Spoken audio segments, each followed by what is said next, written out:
Welcome to the exercise session for today's lesson. First, you're going to do like a little before and after. So please stand up and do some pliés and fondus and tendus. Maybe go pause this video right now, put on some music from your playlist, and practice for even just 5 minutes. Go do a plie exercise, do a tendu, do a glissé, do a fondu, do a few balances. Parallel is fine. In fact, parallel is still encouraged at this moment. And then come on back. Okay, welcome back. Now, I want you to put your fingers through your toes, manipulate them around, do all of the playing with your feet stuff, and then go do your pliés and tendus again. How do your feet feel different now that you've kind of encouraged a spread to the toes? All right, so pause the video again. Go do at least 2 of those exercises one more time, just noticing if anything feels different, and if so, what feels different? Does it feel better? Does it feel worse? Does it feel strange and odd, or just good? Do try to wrap some words around it. Those words are actually important because we do use not just feelings and sensations, but labels and words when we're talking to ourselves. So go ahead and go practice that, and then pause this and then come on back. Okay, welcome back. Now I'm going to share with you a little video about rolling your feet on the ball. Okay, the rolling your foot on the ball is a great way to start to mobilize even more joints than just the spreading that happens when we're playing with our toes the way we've been doing. So you're going to go ahead and follow along with the rolling your foot on the ball video. And then what do you think you're going to do? Yeah, you're going to go do your pliés and tendus and fondus and whatnot again. And notice the difference. This time, after having done the ball rolling. All right, so here we go. We've got just first rolling the ball in any which way you want, just very gently. Working to just wake up the bottoms of the feet and working on figuring out how much pressure to do to keep the ball from rolling away. Okay, then once you've just kind of got it slowly mobilized, very gently, now let's roll where you're in the middle of your foot. So you're going to roll from the base of the toes right through to the heel. Forward and back, moderating the pressure.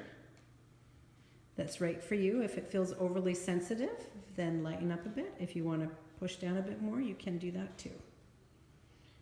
Just be sensitive to where you feel it appropriately. We're not here to be uncomfortable.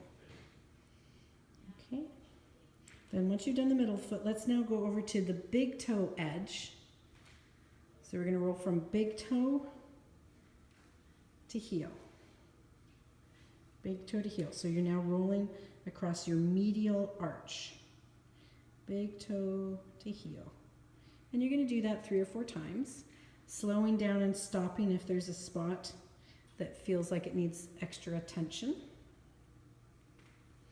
Then go to the baby toe side and roll baby toe to heel. Baby toe to heel. Okay, again, moderating the pressure, slowing down if there's a spot that you really need. Okay, roll baby toe to heel. Once you've done that 3 or 4 times, whatever feels right for you, now go back to the middle of the foot and doing a few more. Okay, so bear in mind the lacrosse ball that we're using is super, super stiff, super heavy, and therefore it gets a lot of pressure.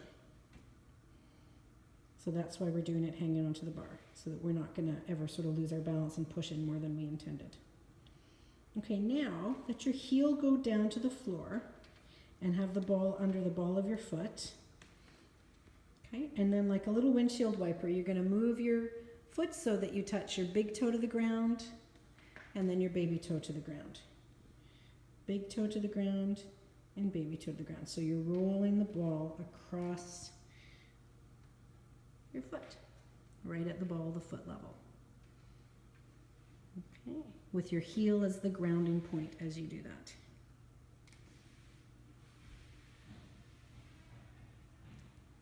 Okay.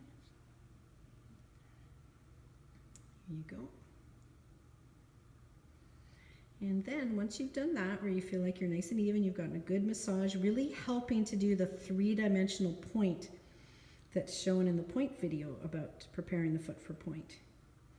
And the fact we need a 3-dimensional point. Now you're going to do just little, not full transfers of weight, just at the ball of the foot level, put a little bit more pressure on it and then release. A little bit more pressure, almost like you're just priming a pump, which you actually are, and that we'll show in another video about the K1 points. And then move down to the middle of the foot, just slight transfer and back, and slight transfer and back.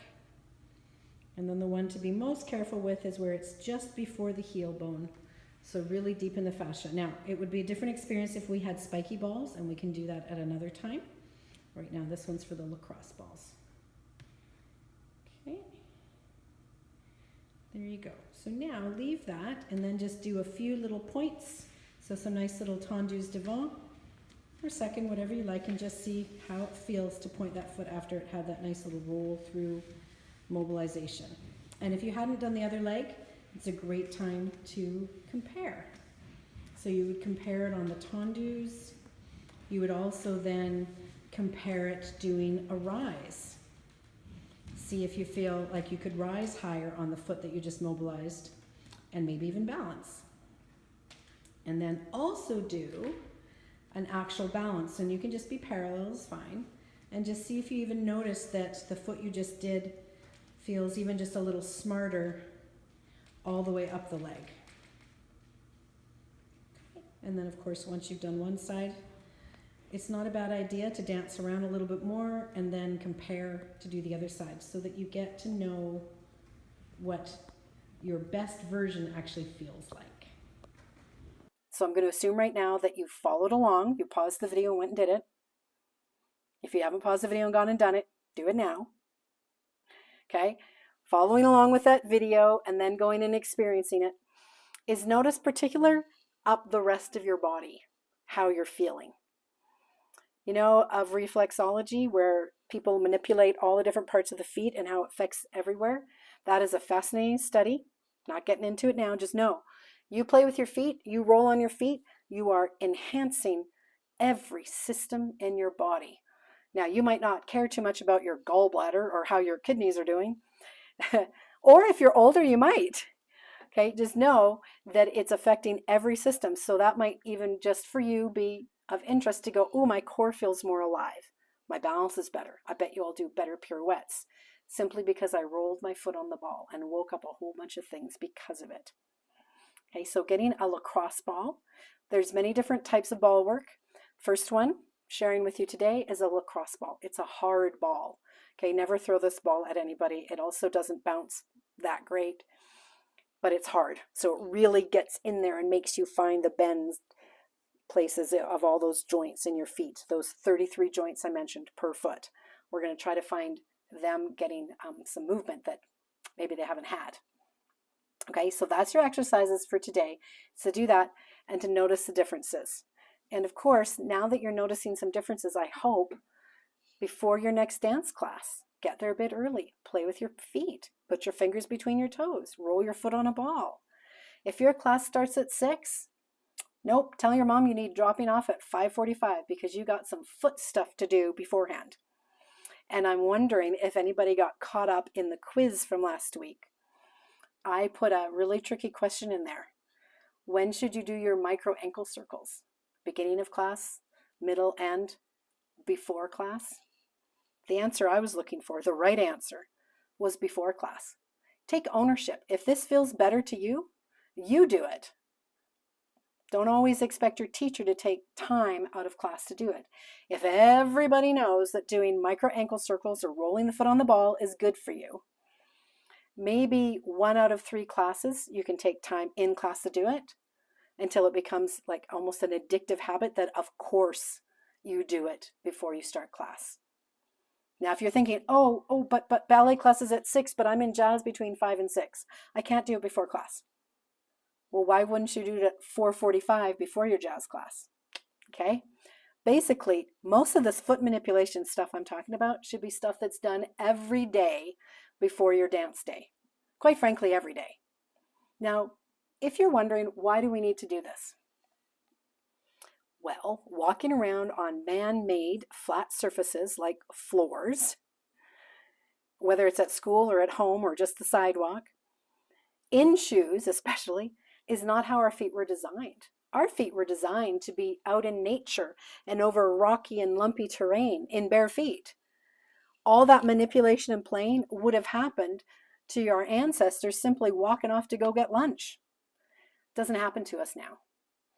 So our foot function as a sort of a species in Western society anyway, flat surfaces, shoes, really kind of sucks. So you actually have to make up for the fact that you live in a man-made world that isn't lumpy and bumpy. And so make it lumpy and bumpy. Roll your foot over a ball. That's your big takeaway from today. Go do it. I bet you'll start to love it. I do it every day, even if I just sat at my computer creating this course for you. I still already did it today, and I felt more awake and better from having done it. Okay, go roll your feet again.